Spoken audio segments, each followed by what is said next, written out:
ঢাকা শহর মানেই তো কোলাহল, ব্যস্ততা, কিন্তু এই কোলাহলের মাঝে লুকিয়ে আছে মুঘল আমলের এক নীরব সাক্ষী, যার প্রতিটি ইটে মিশে আছে 17 শতকের গৌরব, ক্ষমতা আর ইতিহাসের গন্ধ।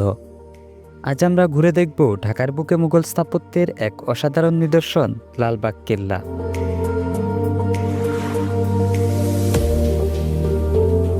1678 সালে মুঘল সুবেদার প্রিন্স মোহাম্মদ আজম এই কেল্লার নির্মাণ কাজ শুরু করেছিলেন, কিন্তু তার বাবা সম্রাট আওরঙ্গজেবের নির্দেশে তিনি যখন ঢাকা ছেড়ে চলে যান তখন কেল্লার নির্মাণ কাজ বন্ধ হয়ে যায়। এরপর সুবেদার শায়েস্তা খাঁ এখানে আসেন এবং তিনিও কেল্লার কাজ শেষ করেননি, তাই লালবাগ কেল্লা আজও এক অসমাপ্ত সৌন্দর্যের প্রতীক।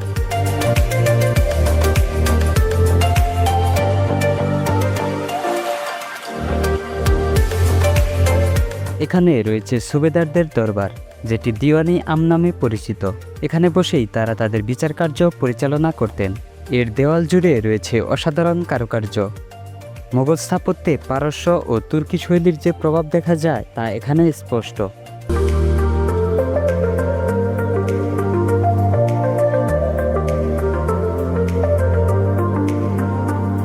লালবাগ কেল্লার সবচেয়ে গুরুত্বপূর্ণ স্থাপত্য হচ্ছে পরীবিবির সমাধিসৌধ।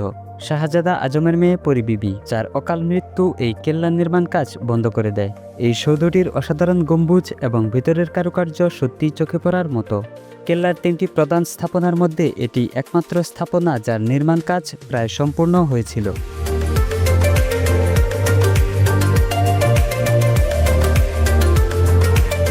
কেল্লার ভিতরে রয়েছে আরও অনেক কিছু, যেমন হেমামখানা বা গোসলখানা। এখানে গরম জল এবং ঠান্ডা জলের আলাদা ব্যবস্থা ছিল, যা সেই সময়ের প্রকৌশল বিদ্যার এক দারুণ উদাহরণ।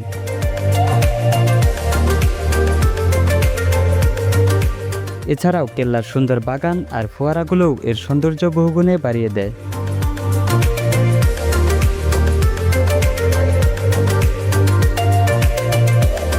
লালবাগ কেল্লা শুধু একটি ঐতিহাসিক স্থান নয়, এটি মুঘল আমলের শিল্প, স্থাপত্য আর ইতিহাসের এক জীবন্ত দলিল।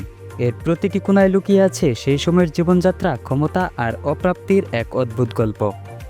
যদি মুঘল সাম্রাজ্যের গৌরব নিজের চোখে দেখতে চান, তবে অবশ্যই লালবাগ কেল্লা ঘুরে আসবেন। আপনার পরবর্তী ভ্রমণে লালবাগ কেল্লা রাখছেন তো? আর কারা কারা অলরেডি এইখানে গিয়েছিলেন তা কিন্তু কমেন্ট করে আমাদের জানাতে পারেন।